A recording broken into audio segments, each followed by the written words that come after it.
خلقرا دادن جوابی باسواب حق ندارد دوست خلق آزار را نستے خصلت کی دیندار را اولیاء را کار عقبہ اختیار জাহেলারা কার দুনিয়া ইখতিয়ার নাইলে মুমিন সোয় মুমিন মিশাওয়াত নাইলে কাফির সোয় কাফির মিশাওয়াত। হযরত ওমর রাদিয়াল্লাহু তাআলা আনহু যখন পর্যন্ত ইমানদার হন নাই, কাফির ছিলেন, ওই ওমর রাদিয়াল্লাহু তাআলা আনহু একদিন তরবারি হাতে নিয়া নবীজির মাথা মুবারক নেওয়ার জন্য রওনা হয়েছেন। বড় বড় লিডাররা তারা মশওয়ারা করলো, পরামর্শ করলো, মুহাম্মদকে মক্কার জমিনে আর রাখা যাবে না। বলে মুহাম্মদ আমাদের বাপদাদা ধর্মকে অপমান করেছে, লাঞ্ছিত করেছে।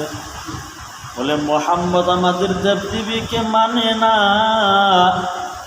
মুহাম্মদকে আমরা মক্কার জমিনে আর রাখবো না। এই বলিয়া মক্কার জমিনের বড় বড় লিডাররা কাফেররা পরামর্শ করল কি করা যায়। পরামর্শে বলতেছে যে মুহাম্মদের গর্দান নিয়ে এসে দিতে পারবে তাকে পুরস্কার দেওয়া হবে।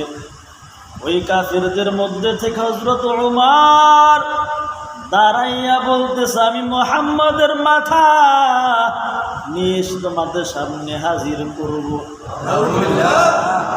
কারণ ওই সময় ওমরের পাওয়ার ছিল বেশি, সাহস ছিল বেশি, ওমরের শরীরের ভিতরে শক্তি ছিল বেশি। ওই ওমর তরবারি হাতে নিয়ে দৌড়াইতে আছে, ঘোড়ার উপর সওয়ার হয়ে দৌড়াইতেছে ওমর। পথে মধ্যে সাআদ ইবনে আবি ওয়াক্কাসের সাথে দেখা। সাআদ ইবনে আবি ওয়াক্কাস কয় ওমর কোথায় যাও? ওমর বলে মুহাম্মদের মাথা নিয়ে আসার জন্য যাইতেছি। সাআদ বিন আবি ওয়াক্কাস বলে এ ওমর আগে নিজের ঘরের খবর লও। তুই যে মুহাম্মদের মাথা নিয়ে যাইতেছ, আগে নিজের ঘরের খবর লও। ওমর কয় তুই মনে হয় বেদিন হয়ে গেছ, আগে তোরে শেষ করা দরকার। সাআদ বিন আবি ওয়াক্কাস কয় আমি আমার মালিকের জন্য মুহাম্মদ সাল্লাল্লাহু আলাইহি সাল্লাম খুশি করার জন্য আমার এই জীবনটা একবার না 1000 বার দেওয়ার জন্য তৈরি আছি। সুবহানাল্লাহ।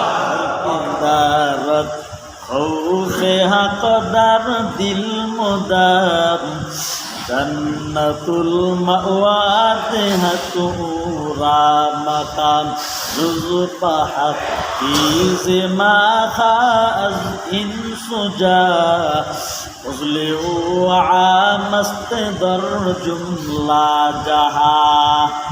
এরে আল্লাহর বান্দা যুবক, আমরা ওই নবীর জন্য 1000 বার আমাদের জান মাল সময় সব কিছুর জন্য তৈরি আছি। ঠিক নেই? আমার নবীর জন্য আমরা জীবন দিব, সময় দিব, মাল দিব, সব কিছু আমার নবীর জন্য দিতে রাজি। নবী বলেন কালান নবী সাল্লাল্লাহু আলাইহি ওয়া আলিহি ওয়া সাল্লাম লা ইউমিনু আহাদুকুম হাত্তা আকুনা হাব্বা ইলাইহি মিন ওয়ালিদিহি ওয়া ওয়ালাদিহি ওয়ান নাস আজমাইন। নবী বলেন, ও উম্মতের দল, ও মুমিন, তোমরা ততক্ষণ পর্যন্ত মুমিন হতে পারবা না যতক্ষণ পর্যন্ত না আমি নবীকে তোমাদের স্ত্রী, সন্তান, ভাই বোন, আপনজনের চাইতে বেশি ভালো না বাসবা, ততক্ষণ পর্যন্ত তোমরা কামিল মুমিন হতে পারবা না। ওমর একদিন বলতেছে, ইমানদার হওয়ার পরে বলতেছে, ইয়া রাসূলুল্লাহ, আমি আমার জীবনের চাইতে আপনাকে বেশি ভালোবাসি না, আমার সন্তান স্ত্রীদেরকে ভালোবাসি। নবী বলেন, এ ওমর, তুমি যতক্ষণ পর্যন্ত তোমার স্ত্রীর সন্তানের চাইতে আমি নবীকে ভালো না বাসবা, ততক্ষণ পর্যন্ত তুমি ওমর কামিল মুসলমান হতে পারবা না। ওমর ডাকতে গিয়া, রাসূলুল্লাহ, তাই নাকি? নবী বলে, হ্যাঁ। যখন ওমর বলতেছে, ইয়া রাসূলুল্লাহ, আমি আমার জীবনে চাইতে, স্ত্রী সন্তানদের চাইতে এখন আমি ওমর, ও নবী, আমি আপনাকে সব কিছু চাইতে বেশি ভালোবাসি।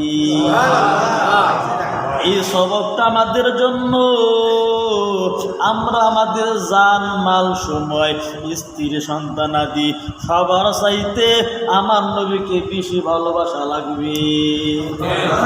বেশি ভালোবাসার প্রমাণ কি? নবী বলেন, মান নাহাব্বা সুন্নতি ফাকাদ হাব্বানি ওয়া মান নাহাব্বানি কানা মাই ফিল জান্নাহ। নবী বলেন, তোমরা আমাকে ভালোবাসার প্রমাণ কি? নবী বলেন, যে ব্যক্তি আমি নবীর সুন্নতকে মহাব্বত করলো, সেই জন্য আমি নবীকে মহাব্বত করলো। ইমামুল আউয়ালিন আল আখিরিন আহরি সাদকা রাহমাতাল লিল আলামিন সাইয়্যিদুল কাউনাইন খাতমুল মুরসালিন আখিরা মুদবুত ফখরুল আউয়ালিন শুধু ওয়াজুদাস রাহমাতাল লিল আলামিন মসজিদে উশুধামারুই জুমিন। নবী বলেন, মান নাহাব্বা সুন্নতি, যে ব্যক্তি আমি নবীর সুন্নতকে মহাব্বত করলো, ফাকাদ হাব্বানি, সে যেন আমি নবীকে মহাব্বত করলো। আর যে আমি নবীকে মহাব্বত করলো বলে, সে আমার সাথে জান্নাতে থাকবে। মান নাহাব্বা সুন্নতি ফাকাদ হাব্বানি ওয়া মান নাহাব্বানি কানা মাই ফিল জান্নাহ। নবীকে মহাব্বত করা মাপকাঠিকে আমরা জানতে পারলাম, নবীর সুন্নতকে মহাব্বত করা লাগবে। নবীর সুন্নতকে মহাব্বত করলেই নবীকে মহাব্বত করা হয়ে যাবে। নাম রাখছে সুন্নি, নবীজির সুন্নতের কোনো খবর নাই, আছে না নাই? বলে নবীকে মহাব্বত করে ভালোবাসি, বলে মুখে মুখে নবীকে ভালোবাসি বললে কাজ হবে না। নবীকে ভালোবাসা মাপকাঠ নবী জানাই দিয়েছেন। বলে আমি নবী, আমার মাথায় টুপি ছিল সুন্নত, মুখে দাড়ি ছিল সুন্নত, আমি নবীর লম্বা জামা ছিল সুন্নত। বলে আর তোমরাও আমি নবীর মতো হতে হবে, আমার সাহাবায়ে কেরামের মতো হতে হবে। মাথায় টুপি দিলে নবীর সুন্নতের ভালোবাসা প্রকাশ পাইল। মুখে এক মুষ্টি দাঁড়িয়ে রাখলে নবীজির সুন্নতের মহাব্বতের ভালোবাসা প্রকাশ পাইল। লম্বা জামাটা গাই দিলে নবীজির সুন্নতের মহাব্বতের ভালোবাসাটা প্রকাশ পাইল। দস্তরখানা বিছায়া খানা খাইতে হবে, বলে এটা নবীজির সুন্নাত। এই সুন্নতকে যারা মানবে তার নবীজিকে মহাব্বত করলো। সুবহানাল্লাহ বলে। বলে এইভাবে নবীজির সুন্নাত জায়গায় জায়গায় জায়গায় যায়। কোন জায়গায় কি সুন্নাত আছে, সুন্নাতগুলো আপনারা যখন মানবেন, সুন্নাতগুলোর উপর আমল করলে মূলত নবীকে মহাব্বত করা হয়ে গেল। আর নবীকে মহাব্বত এর মাধ্যমে হল, নবী বলেন, তোমরা আমি নবীর সাথে জান্নাতে যাবা। বুঝাইতে পারছেন? এর বিকল্প সারা জান্নাতে যাওয়ার কোনো সুযোগ নাই। বলে আপনাকে আমি ভালোবাসবো কখন? আপনি যখন আমার মতো যখন হবেন, বলে ছাত্র যদি উস্তাদের মতো না হয়, ওই উস্তাদ ছাত্রকে মহাব্বত করে না। নবীর রঙে রঙ্গিত হওয়া লাগবে, সাহাবায়ে কেরামের রঙে রঙ্গিত হওয়া লাগবে, ওলামায়ে কেরামের রঙে রঙ্গিত হওয়া লাগবে। কারণ হলো অ্যাক্সিডেন্টে যদি মারা যায়, মানুষ দেখে চিনে, মাথায় টুপি, মুখে দাড়ি, লম্বা জামা, বলে পুকুরে তুসবি মিসওয়াক, মানুষ এগুলো দেখে চিনতে পারে এ হলো সুন্নি নবীর আশিক। মুসলমান বেঈমান না। আর যার মুখে দাড়ি নাই, লম্বা জামা নাই, পাঞ্জাবি নাই, টুপি নাই, মিসওয়াক নাই, তাসবি নাই, অ্যাক্সিডেন্টে মারা গেলে মানুষ চিন্তায় পড়ে যায় মুসলমান নাকি বেঈমান, চিনার কোনো কায়দা নাই। হাসরের ময়দানেও এই সুন্নাতের উসিলা আল্লাহর রাসূল আপনাকে আমাকে চিনিয়া হাউজে কাউসারের পানি পান করাইয়া জান্নাতুল ফিরদাউসের মেহমান বানায়া দিবে। সুবহানাল্লাহ। এই সুন্নাতগুলো যদি আমরা দুনিয়াতে কবরে নিয়ে যাইতে পারি, বলে কবরে যাওয়ার সঙ্গে সঙ্গে মুনকার নাকির দেখে বলবে এই মানুষটা তো নবীর মতো দেখতে দেখা যায়, নবীর মাথায় টুপি, চুল টুপির একটা চিহ্ন দেখা যায়, নবীর মুখে দাড়ি ছিল, তার মুখে দাড়ি দেখা যায়, বলে এই মানুষটা বুঝে নবীর সুন্নত অনুযায়ী চলেছে। কবরে যাবার ঘর, কবরে মাটিও তার সাথে বেয়াদবি করবে না। এ হলো সুন্নতের পাওয়ার। বলে ফ্রিজের ভিতরে যখন কোনো মাছ রাখে, তরকারি রাখে, ফল রাখে, ওইগুলো বসে না, বসে ঠিকঠাক থাকে, নষ্ট হয় না, পিওর থাকে। বলে সুন্নতওয়ালা মানুষটা কবরে যাবার পর সুন্নতের বদৌলতে কবরের মাঠে তার সাথে কোনো বেয়াদবি করবে না। ওই মানুষটাও বসবে না, পিওর থাকবে, ভালো থাকবে। দুনিয়াতে যারা সুন্নাত অনুযায়ী চলবে, দেখবেন তাদের কত সম্মান। আপনার মাথায় টুপি, আরেকজনের মাথায় টুপি নাই, আপনাকে দেখে মানুষ সালাম দিয়ে সম্মান করে। যার মাথায় টুপি নাই, দাড়ি নাই, লম্বা জামা নাই, ওই মানুষটাকে মানুষ তেমন সম্মান করে না। আর আপনার সম্মান করে কেন? বলে আপনার মাথায় টুপি, মুখে দাড়ি, লম্বা জামা। আপনি শিক্ষিত না মূর্খ দেখে না, আপনি কোন জায়গার মানুষ দেখে না, চিনেও না, কিন্তু নবীজির আদর্শ আপনার গায়ে থাকার কারণে আপনি যে কেউ হন না কেন, মানুষ আপনার সাথে বেয়াদবি করার সাহস পায় না।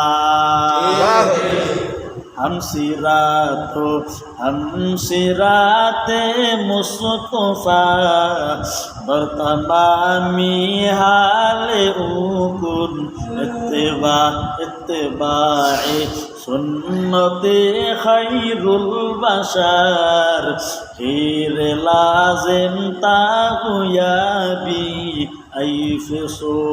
খারাপ লাগে? বলতেছিলাম ওমরের কথা। ওমর